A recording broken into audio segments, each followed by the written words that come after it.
하인리히 법칙이라는 것이 있습니다. 하인리히 법칙이라는 것은 뭐냐면요, 1920년대에 하인리히라는 사람이 그 큰 재난들을 좀 연구를 했다고 그래요. 뭐 몇 건만 연구한 게 아니라요, 무려 7만 5천 건이나 되는 이 재난들에 대해서 연구를 해봤더니 놀라운 그러한 조사 결과가 있었다는 거죠.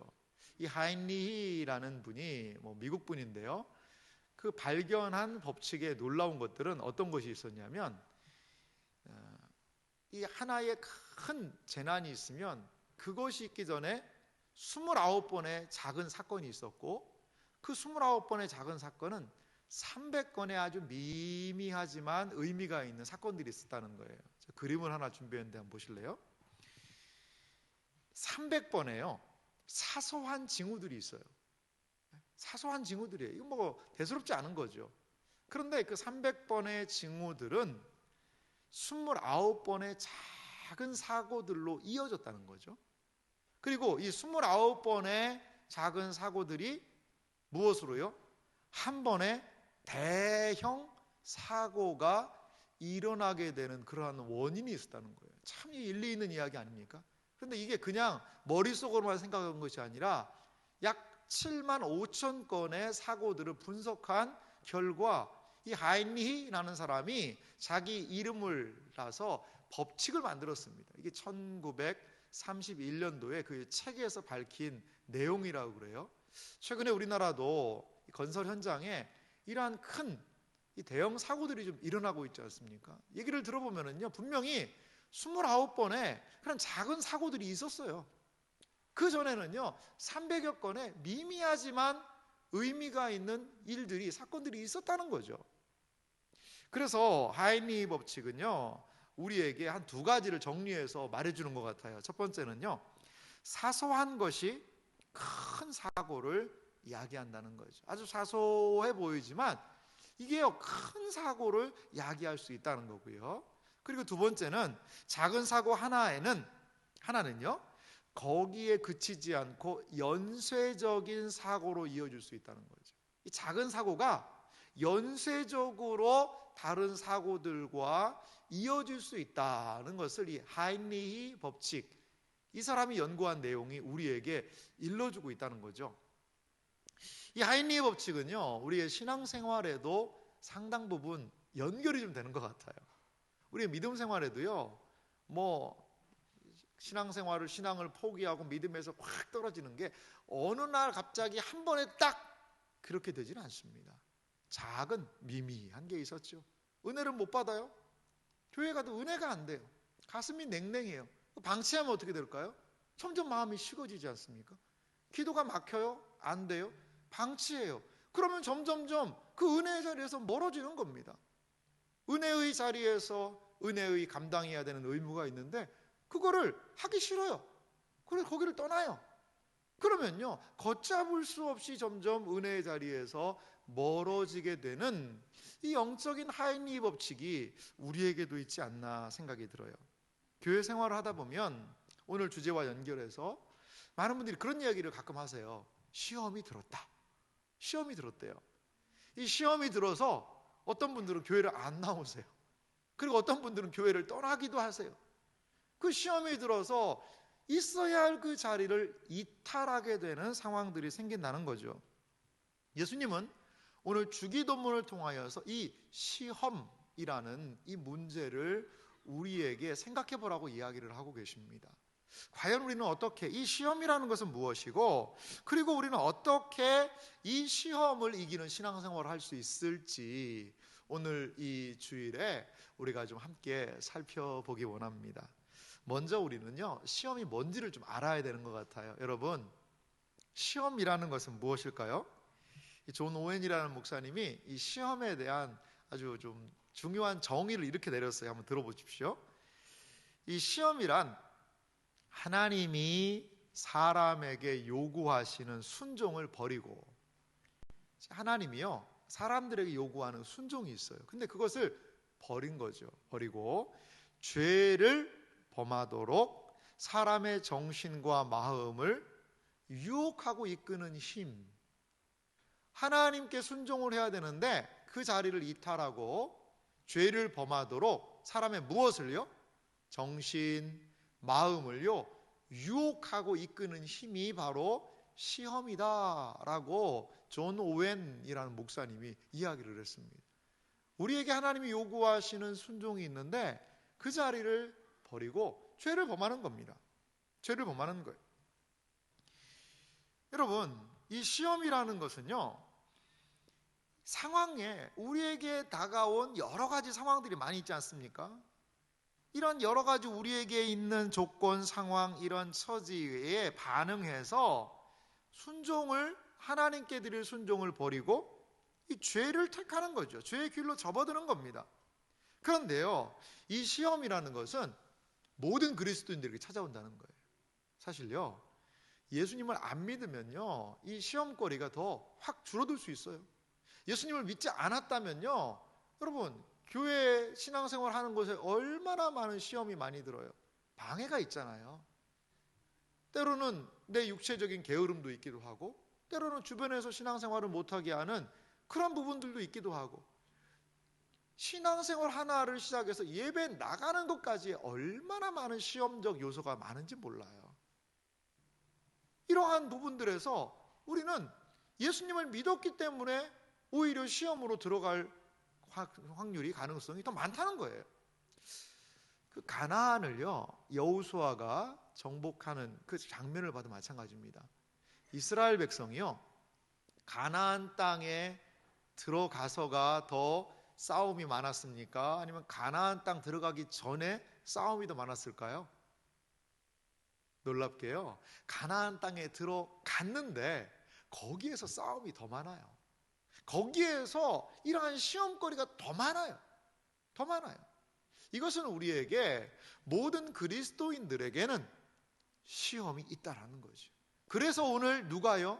예수님께서 이 주기도문, 가장 중요한 기도라고 할 수 있고 우리가 간구하고 붙들어야 되는 그 진리를 예수님이 주기도문으로 딱 모아놓으셨는데, 거기에 시험에 들지 않도록 기도하라는 내용을 아예 넣어놓으셔서 우리로 하여금 이 시험의 문제에 대하여 기도하며 이겨내기를 원하신다는 겁니다.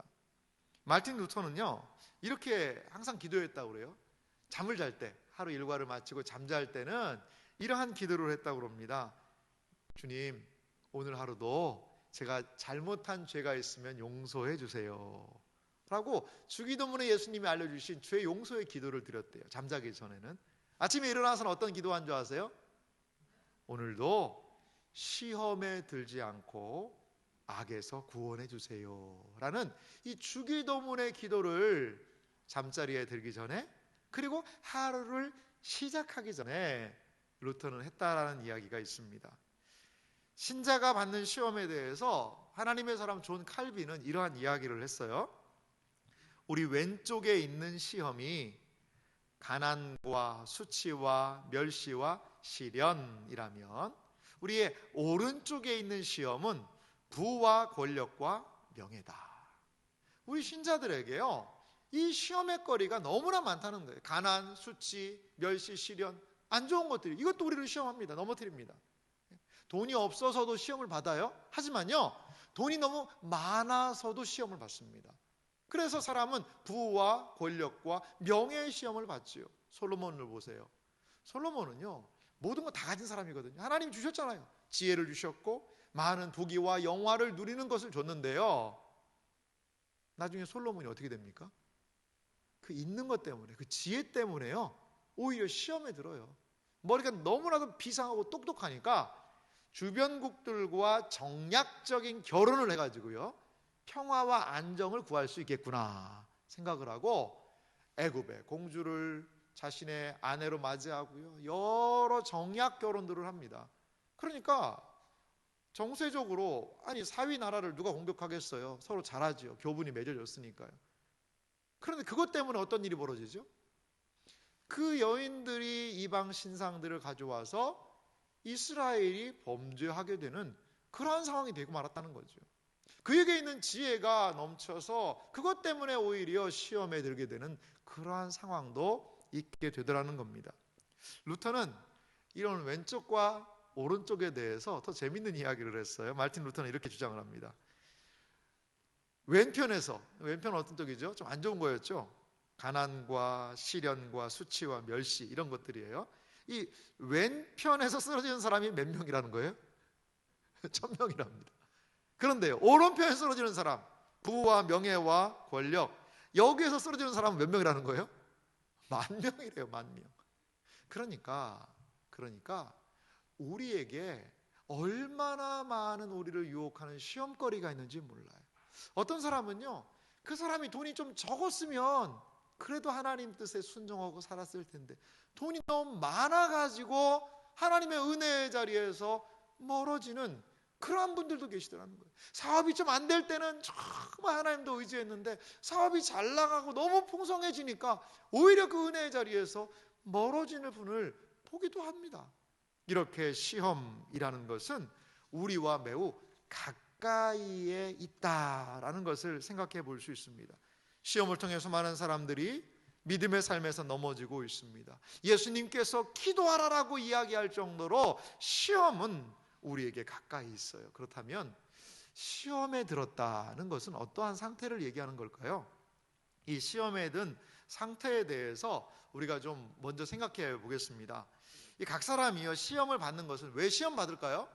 성경은 그것을 욕심 때문이라고 그래요. 욕심이 있으니까 시험을 받는데요. 야고보서 1장 14절은 우리에게 이렇게 말합니다. 오직 각 사람이 시험을 받는 것은 자기 욕심에 끌려 미혹 때문이니, 이 욕심이 있기 때문에 미혹이 되고 시험을 받게 된다라고 이야기를 합니다. 시험을 받게 되면은요, 그 시험의 때에는 이 특정 죄에 잘 넘어져요. 특정 죄, 탐욕이라는 그 시험, 탐욕 때문에 그 돈을 더 구하다가 거기에 넘어지게 되기도 하고요. 구체적인 상황의 죄들을 이 시험의 때에는 범하게 된다라는 거죠. 시험의 때는 그러다 보니까요, 세상과 타협이 쉬워져요.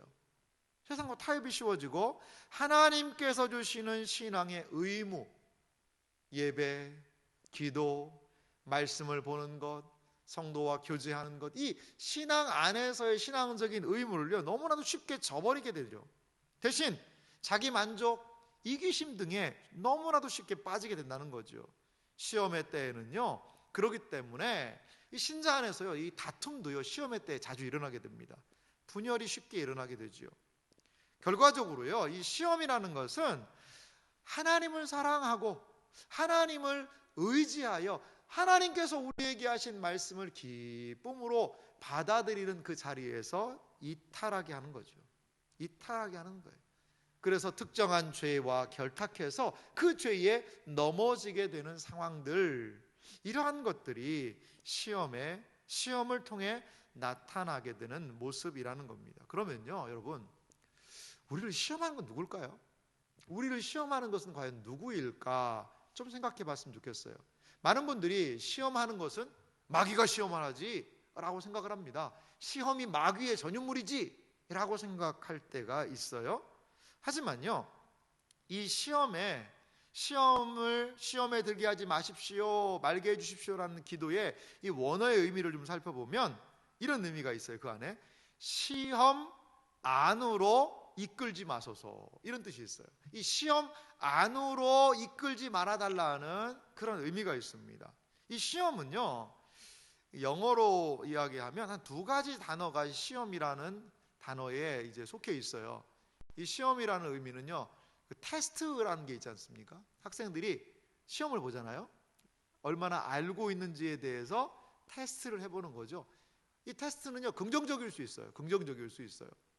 그런데 이 시험이라는 단어 안에 포함된 의미가 또 뭐가 있냐면요, 유혹이라는 그런 의미도 거기에 포함이 되어 있습니다.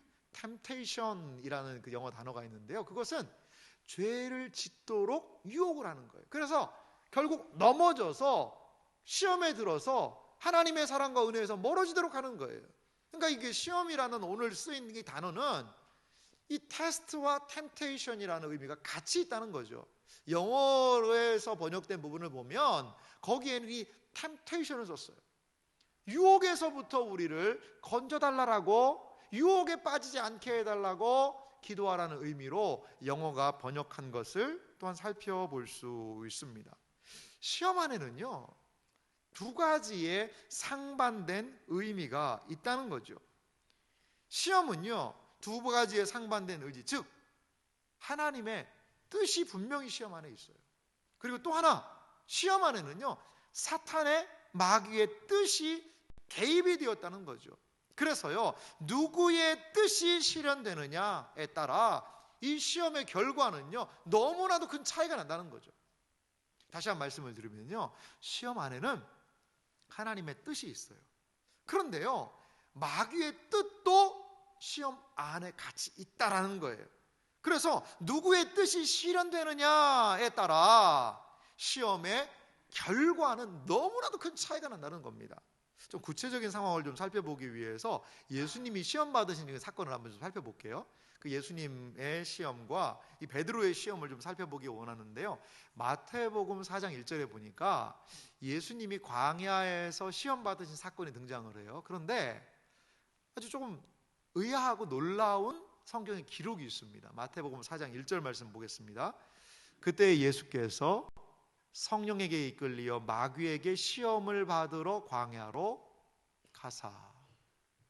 마귀가 예수님을 시험했잖아요. 광야에서요. 세 가지 시험을 하지 않습니까? 그런데 그냥 오늘 4장 1절이 그러면 그때 예수께서 마귀에게 시험을 받으러 광야로 가사 이렇게 하면 우리의 마음이 좀 편할 텐데 오늘 성경 말씀 보니까요, 마귀가 예수님을 시험했다는 건 우리가 잘 알고 있지만 그 앞에 한 단어가 좀 들어 있어요. 성령에게 이끌리어라고 표현되어 있어요. 여러분, 누가 시험하는 거죠? 마귀가 시험하는 거죠. 하지만 그 시험의 자리로 성령께서 예수님을 이끌었다라고 이야기를 합니다. 사탄은 예수님을 시험하면서 어떤 뜻을 가지고 있을까요? 메시아의 사역을 좌절시키려고. 예수님이 시험에 넘어가서 예수님이 시험에 넘어지셔서 이 마귀의 뜻이 이루어지기를 예수님을 통하여 이루어지기를 마귀의 뜻이 그것 때문에 마귀는 시험을 하는 겁니다. 그럼 하나님의 뜻이라는 것은 무엇일까요? 예수님께서 그 시험을 통과하셔서 예수님이 메시아의 자격이 있으신 분이라는 것을 드러내게 하시려는 것이 하나님의 뜻입니다. 이 예수님이요, 광야에서 시험을 받으셨다는 것이요, 큰 의미가 있어요. 광야하면 여러분 어떤 사건이 생각나세요? 이스라엘 백성 생각해 보세요. 이스라엘 백성들이 어떻게 했죠? 광야에서 시험하다가 죽었습니다. 이스라엘 백성은 광야의 시험에서 많은 사람들이 죽음을 당할 수밖에 없었어요. 그런데 진정한 이스라엘 백성이신 예수님께서는 광야의 그 시험을 이기셨다는 것이죠. 그래서 진정한 하나님의 백성의 모습을 예수님은 광야 시험을 이김으로 인하여 보여주셨다라는 거죠. 주셨다라는 거예요. 자, 우리는요, 예수님의 모습을 보면 시험이 무엇인지를 좀 알 수 있어요. 시험에 들지 말게 해달라는 이 기도는요, 아무런 시험이 없도록 해달라, 나는 전혀 시험이 없는 인생이 되게 해달라는 그런 기도가 아니라는 거죠. 그것은요, 악한 뜻, 마귀의 뜻, 사탄의 뜻이 결국에 이루어지는 시험으로 우리를 이끌지 말아달라는 기도라는 거예요. 마귀의 뜻, 마귀의 생각, 마귀의 의지가 우리 안에서 이루어지지 않게 해주십시오 라는 기도가 우리를 시험에 들지 말게 해달라는 기도의 의미라는 거죠. 그러면요, 그 다음하고도 너무나 잘 연결이 돼요. 다만 우리를 악에서 구하소서. 다른 말로 악한 자에게서, 그 사탄에게서 건져달라고 예수님은 기도하라라고 주기도문에 말씀하십니다. 예수님께서 시험 받으신 이후에요, 하나의 영적인 참 진리를 우리에게 알려주고 있는데요, 누가복음 4장 13절은 예수님이 광야에서 시험 받으신 이후에 마지막 부분을 이렇게 표현하고 있습니다. 마귀가 모든 시험을 다 한 후에 얼마 동안 떠나니라. 예수님은요, 광야의 시험에서 승리하셨습니다. 그런데 오늘 성경 보니까 마귀가 승리했으니까 이제 영원히 떠났더라, 결코 시험하지 않더라가 아니에요. 예수님은 그 시험에 승리하셨어요. 하지만 그 시험은 완결형이 아니라는 거죠. 얼마 동안 떠나니라. 또 시험이 온다는 겁니다. 우리 신자도 마찬가지입니다. 한 번 시험을 이길 수 있어요. 승리할 수 있습니다. 하지만 그것으로 모든 시험이 면제된 건 아니라는 거죠. 또 시험이 옵니다. 또 시험의 상황이 옵니다. 하지만 한 번 승리했다면 그 다음 상황도 승리할 수 있다는 것을 기대해야 됩니다. 비록 시험에서 넘어졌어요. 하지만 다음에 또 시험이 온다면 내가 동일한 죄를 범하지 않으리라라고 결단하며 그 시험들을, 얼마 동안 유보된 시험의 기간 동안에 생각하고 나아가야 한다는 거죠. 우리에게 시험은 완결형이 아니라 진행형이라는 겁니다. 이렇게 죄에서 건지시고 구원하고 시험에 들었지만 그 시험에서 건지시는 모습이 저는 베드로에게서 좀 많이 발견되는 것 같아요. 이 베드로의 시험의 장면을 좀 보면은요, 예수님께서 베드로에게 이렇게 당부를 하신 부분이 있습니다. 예수님이 십자가를 지시기 전에 겟세마네 동산에서 기도하셨잖아요. 기도하실 때 아마 제자들도 같이 기도했던 것 같아요. 그런데요, 예수님이 그 기도하는 제자들에게 찾아오셔서 이런 말씀을 하세요. 마태복음 26장 40절과 41절인데요. 제가 읽겠습니다. 제자들에게 오사 그 자는 것을 보시고 베드로에게 말씀하시되 너희가 나와 함께 한 시간도 이렇게 깨어 있을 수 없더냐. 이 제자들이요, 예수님하고 같이 있을 때 그냥 꾸벅꾸벅 기도 안 하고 졸았던 것 같아요. 근데 특별히 베드로를 콕 집어서 얘기하세요. 베드로야, 네가 나와 함께 한 시간도 이렇게 깨어 있을 수 없었더냐. 41절 말씀은 우리 한 목소리로 같이 읽어볼까요? 같이 읽도록 하겠습니다. 시험에 들지 않게 깨어 기도하라. 마음에는 원이로되 육신이 약하도다 하시고, 그 베드로에게 얘기하시는 거예요. 베드로야, 시험에 들지 않게 깨어서 기도하라. 기도하라. 그런데요, 베드로는 어떻게 했어요? 아마 계속 졸았던 것 같아요. 그 다음 사건 우리 알잖아요. 베드로가 그 겟세마네 동산에서 잡혀서 그 법정에 그 법정 앞에 서신 예수님, 거기 끌려가신 거기에서 예수님 베드로 같이 쫓아갔잖아요. 근데 거기에서 몇 번 부인했습니까? 그 여종들에게 예수님 모른다라고 3번 부인해요. 마지막에는 저주까지 했대요. 뭐 하려고? 자기 목숨 하나 살려고. 주님을 위해서 내 목숨 버리겠습니다. 그것도 정말 저는 베드로의 진실된 고백이었다고 봐요. 그런데 연약한 거예요.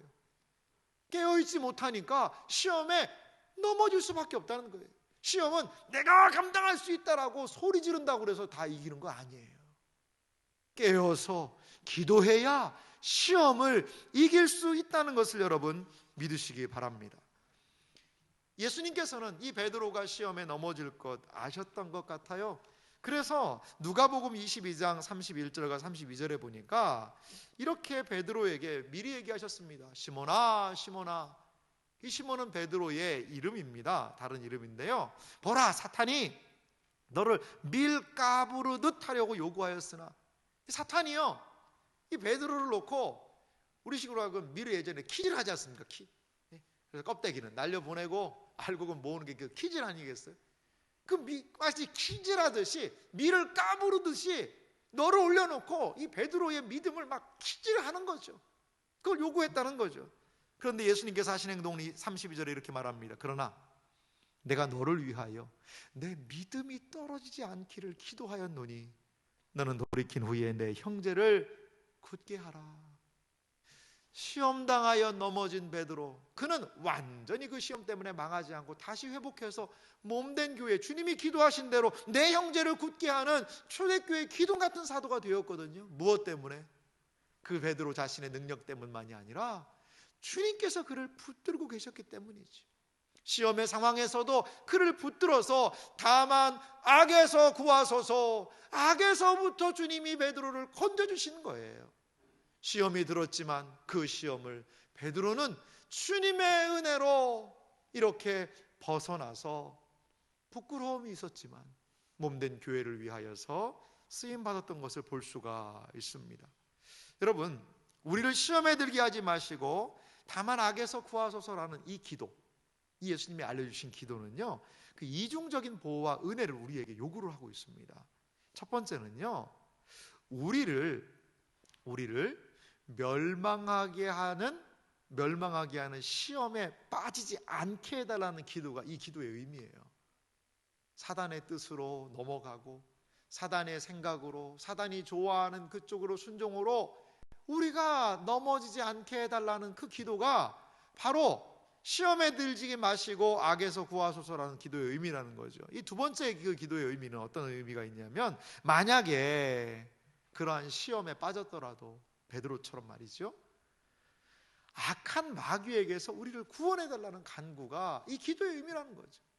비록 베드로처럼 시험에 넘어지는 상황이 있어서도 거기에서 하나님 다시 건져주세요라는 그 의미가 이 기도의 내용이라는 겁니다. 그렇다면요, 우리를 넘어뜨리려는 파괴적인 이런 시험들 어떻게 이기고 승리하는 그리스도인으로 살아갈 수 있을까요?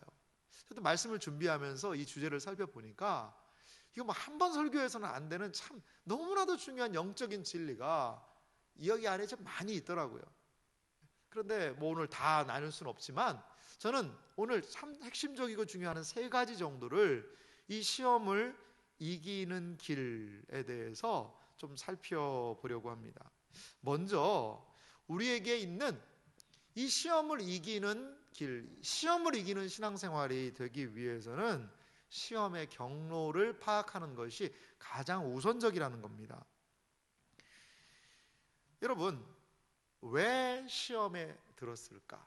그리고 언제, 어떤 상황에서 무엇을 도구로 시험이 나에게 오게 되었는지를 우리는 살펴봐야 됩니다. 왜 이 시험이 나에게 왔는지 말이죠. 이 요한계시록 2장 5절에 보니까요, 에베소 교회가 상당히 칭찬도 많이 받고 그 초대교회 당시에 아주 유명한 교회였어요. 사도 요한이 목회도 하고 디모데가 목회도 하는 아주 엄청난 교회였거든요. 근데 그 교회가 책망을 좀 듣습니다. 에베소서 요한계시록 2장 5절은 그 에베소 교회에 대해서 이렇게 얘기를 해요. 그러므로 어디서 떨어졌는지를 생각하고 회개하여 처음 행위를 가지라. 만일 그리하지 아니하고 회개하지 아니하면 내가 내게 가서 내 촛대를 그 자리에서 옮기리라. 자, 에베소 교회에게 요구하는 것이 무엇이었습니까? 어디서 떨어졌는지를 생각하라는 거죠. 어디에서 떨어졌는지를, 무엇이 잘못인지를 좀 생각을 하라는 것입니다. 이것은 우리와도, 시험에 넘어지는 우리와도 동일한 부분이에요. 여러분, 우리는 연약한 부분이 있거든요. 그 어느 부분이 내가 연약한지를 알아야 돼요. 잘 알지 못하는 무지 때문에, 또 게으름, 부주의함, 정욕, 이러한 것들 때문에 넘어지는 그러한 상황들이 많이 있다는 거죠. 여러분, 어떤 분은 이 돈 문제에 콕 넘어지는 분이 계세요. 그리고요, 정욕의 문제 넘어져요. 쉽게 화내는 것, 남의 말에 쉽게 너무나도 이 귀가 얇아가지고 그렇게 해서 넘어가는 그런 분들, 여러 가지 우리의 연약함들이 있어요. 얼마나 많은 연약함들이 우리에게 있습니까? 근데요, 마귀는 우리가 연약한 부분을 늘 시험하고 공격한다는 겁니다. 분단된 우리 조국의 상징물이 있죠. 상징하는, 그게 있는 저는 38선이라고 봐요. 이 38선, 군사 분계선을 만들어서 이 나눠놓지 않습니까? 이 38선이라는 것은 참 우리의 아픈 고통의 현실이죠. 그런데 대한민국의 군 병력이요, 어디에 많이 모여 있을까요? 물론 뭐 부산에도 있고 도시마다 그 군인들이 지키는 그런 부분들이 있습니다. 그런데 가장 많은 병력이 집결되어 있는 것은요, 휴전선 38선 근처입니다. 왜 그럴까요? 전쟁 나면 거기서부터 무너지는 거거든요. 가장 중요하고도 가장 취약한 부분이기 때문에 군사력을 거기에다가 집중적으로 배치해 놓는 것이지요. 우리도 마찬가지예요. 돈에 연약한 사람, 여러분, 그런 연약한 부분들, 그것을 가지고 하나님 앞에 기도해야 됩니다. 항상 말 실수하는 분 있잖아요. 그러면요, 나의 입술의 모든 말과 마음의 묵상이 주님 앞에 연락, 기쁨으로 받으시는 말이 될 수 있도록 도와달라고 매일 기도해야죠. 매일 기도해야죠. 매일 기도해야 되죠. 여러분, 부부도요, 의견이 안 맞을 때가 있어요. 그래서 언쟁이 벌일 때가 있어요. 싸울 때가 있어요. 그러면요, 무엇 때문에 부부가 싸우는지를 한번 적어보셔야 돼요. 근데요, 비슷해요. 항상 다투고 싸우는 내용이요, 비슷하더라는 거죠. 그러면 어떻게 될까요? 싸움을 줄이려면 사이가 좋을 때 그 부분에 대해서 충분히 이야기를 나누는 게 필요합니다. 감정이 상해가지고는 이야기가 안 돼요, 그건요. 이렇게 연약한 부분에 대하여서 우리는 대처할 수 있는 그러한 힘이 필요하다는 거죠. 시험의 경로를 파악하는 것은 그거예요. 내가 넘어진 자리, 왜 이번에 이러한 시험에 빠졌지? 왜 영적인 침체에 빠졌지? 왜 신앙의 은혜에서 이렇게 멀어지고 있지? 왜 말씀의 은혜에서 멀어지고 있지? 왜 기도가 안 되지? 왜 섬기는 것이 이렇게 힘들고 어렵지? 그것에 대하여서요, 생각해 보면서 내가 어디에 연약함이 있는지를 살피는 것, 이것은 우리의 영적인 신앙생활에 있어서 너무나도 시험을 극복하고 이기는 신앙생활에서 중요한 진리라는 것입니다. 연약한 부분을 위해서 집중적으로 기도할 때 하나님이 힘을 주세요. 그리고 그 상황을 감당할 수 있는 힘과 은혜를 주실 수 있다는 것을 여러분 믿으시기 바랍니다. 두 번째, 시험을 이기는 길이 있는데 그것은 무엇이냐면 영혼의 항상성을 회복하라는 겁니다. 이 항상성이라는 단어를 좀 썼는데요, 우리 사람의 그 몸의 체온은 36.5도라는 그것을 유지를 합니다. 열이 높이 올라가면 어떻게 될까요? 열이 높이 올라가면 안 돼요. 여러분, 몸에 증세들이 나타납니다. 막 몸살이 나고 감기가 나면 막 열이 높아지기도 하고요. 열이 또 몸의 체온이 더 낮아지면은요, 그래도 안 됩니다. 저체온증 잘못하면 목숨을 잃습니다. 이렇게 체온이라는 것이 항상 동일하게 유지되어서 우리의 신체 활동이 가능한 거죠. 이것은요, 영적으로도 마찬가지라는 거죠. 이 영적인 부분에서 어떤 분은 영적 조울증이라는 게 있습니다. 이거 제가 만든 용어인데요, 어떤 때는 막 바로 하늘 밑에 있는 것 같이 할렐루야 아멘 좋을 때가 있는데, 어느 날 봤더니요, 그냥 곤두박질 해가지고 하나님이 계신지 안 계신지도 모르는 것 같은 막 그런 생활을 하는 거예요. 지금 어딨냐 그러니까 지금 자기가 그냥 뭐 꼭대기층에서 1층으로 내려왔대요. 근데 1층이 아니에요. 보니까 지하까지 막 내려가요. 막 어디까지 내려가는지도 몰라요. 그럼 막 올라갔다 내려갔다, 이러한 신앙생활을 하게 되면은요, 이럴 때 시험의 요소가 딱 오면은요, 그냥 그대로 넘어지기가 쉽다는 거죠. 그대로.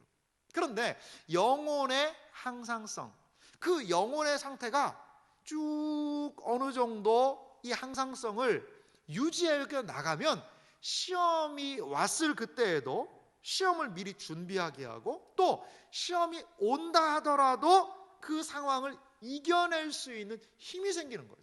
그 영혼의 항상성입니다.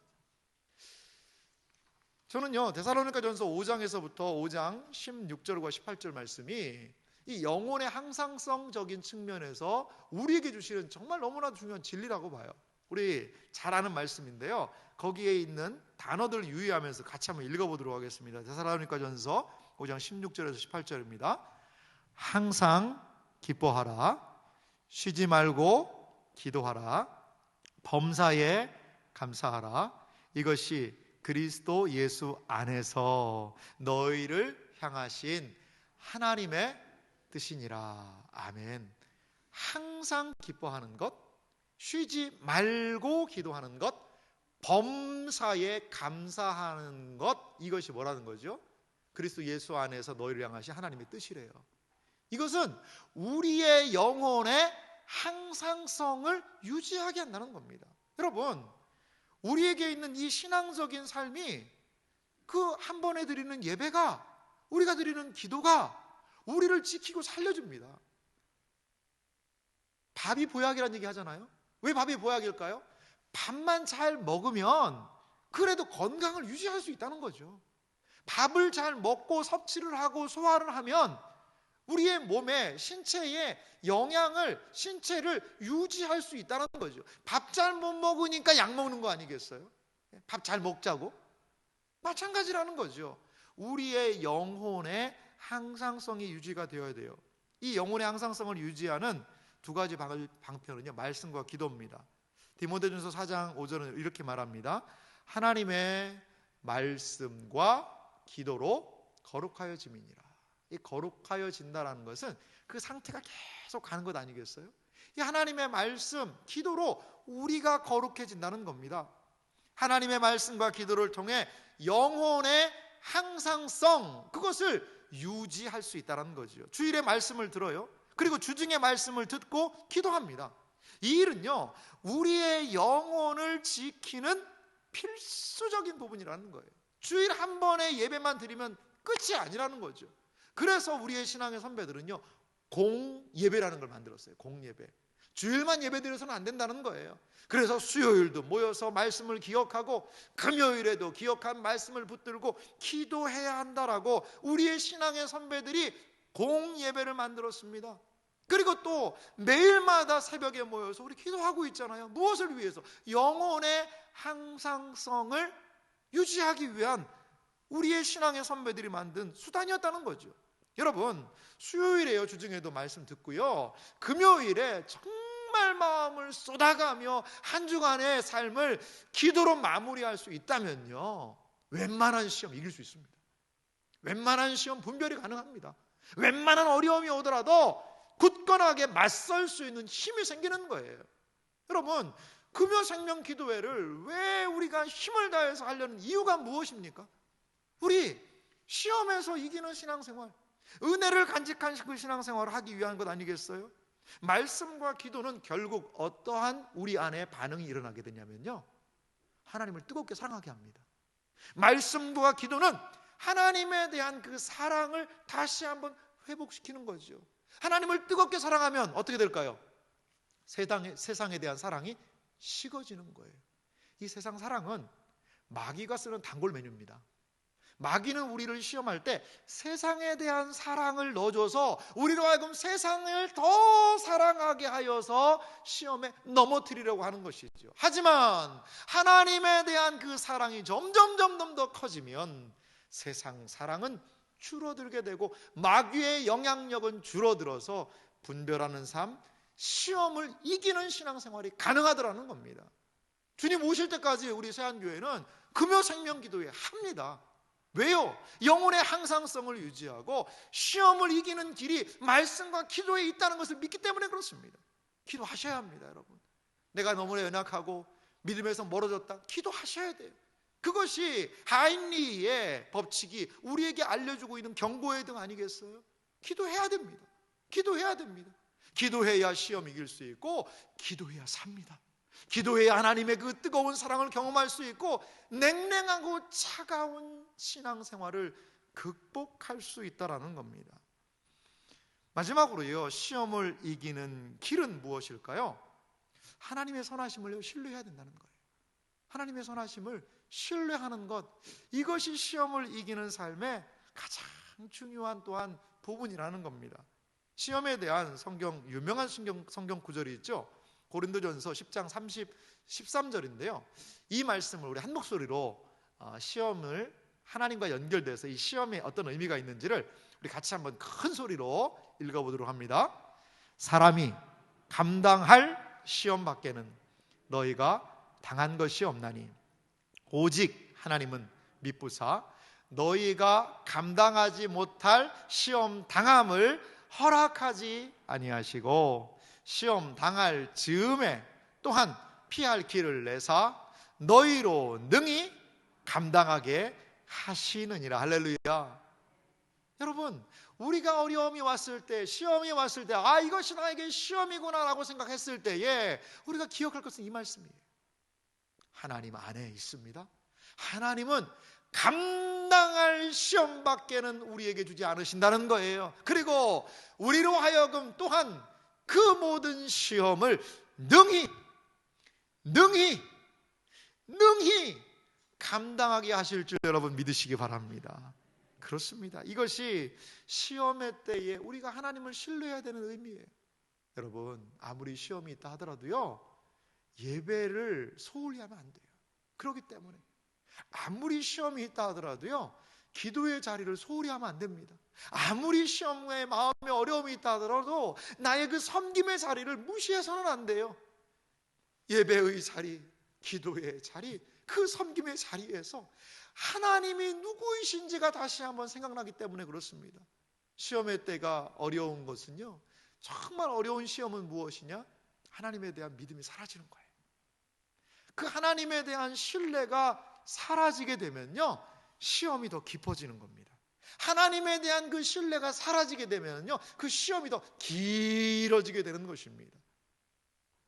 아무리 큰 시험이 있다 하더라도 하나님에 대한 신뢰와 믿음을 가지고 그 시험을 능히 감당할 수 있게 하시는 하나님을 바라보시는 여러분들 되시기를 간절히 소망합니다.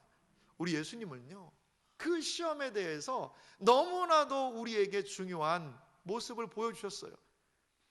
히브리서 2장 18절 말씀 보니까 예수님이 시험에 대하여서 보인 태도를 이렇게 얘기하세요. 그가, 예수님입니다, 시험을 받아 고난을 당하셨은즉 시험 받는 자들을 능히 도우실 수 있느니라. 얼마나 복된 말씀이에요. 시험 당하면요, 고립감이 느껴지거든요. 나 혼자 떨어진 것 같거든요. 아니요, 그렇지 않아요. 아니, 그렇지 않아요. 시험 받는 자를 능히 도우실 수 있는, 먼저 시험을 받고 고난당하신 예수님이 계시다는 거예요. 예수님이 계시다는 거예요. 그래서 시험이 오면 때로 마음에 힘듦과 어려움이 있지만 예수님께서 그 시험 받는 자를 능히 도우실 수 있다는 것을 기억하며 그리스도를 바라보고 나아가는 우리가 되기를 간절히 소망합니다.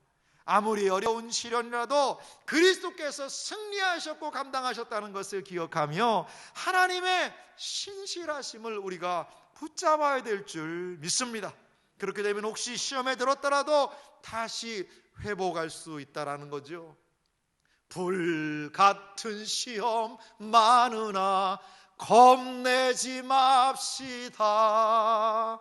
구주의 권능 크시니 이기고 남겠네. 얼마나 큰 은혜입니까? 우리에게 불같은 시험 많지만 구주의 권능 크시니 이기고 남겠네. 이렇게 찬송을 부르며 우리에게 주신 그 모든 시험의 날들을 감당하는 우리 모두가 되기를 간절히 소망합니다. 사랑하는 성도 여러분, 우리를 시험에 들게 하지 마소서라고 예수님은 우리에게 기도하라고 이야기하세요. 신자는 시험에 빠졌을 때에도 여전히 하나님을 신뢰해야 합니다.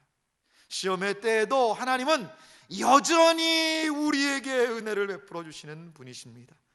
예수님은 우리가 시험에 들어 넘어지는 것을 원치 않으시고 감당할 시험을 주시고 오히려 시험을 통해 하나님의 뜻을 우리에게 알려주십니다. 신실하신 주님을 기억하며 시험을 두려워하지 말고 믿음을 가지고 넉넉히 감당할 수 있는 우리 모두가 되기를 주님의 이름으로 축원합니다. 같이 기도하도록 하겠습니다. 우리 말씀을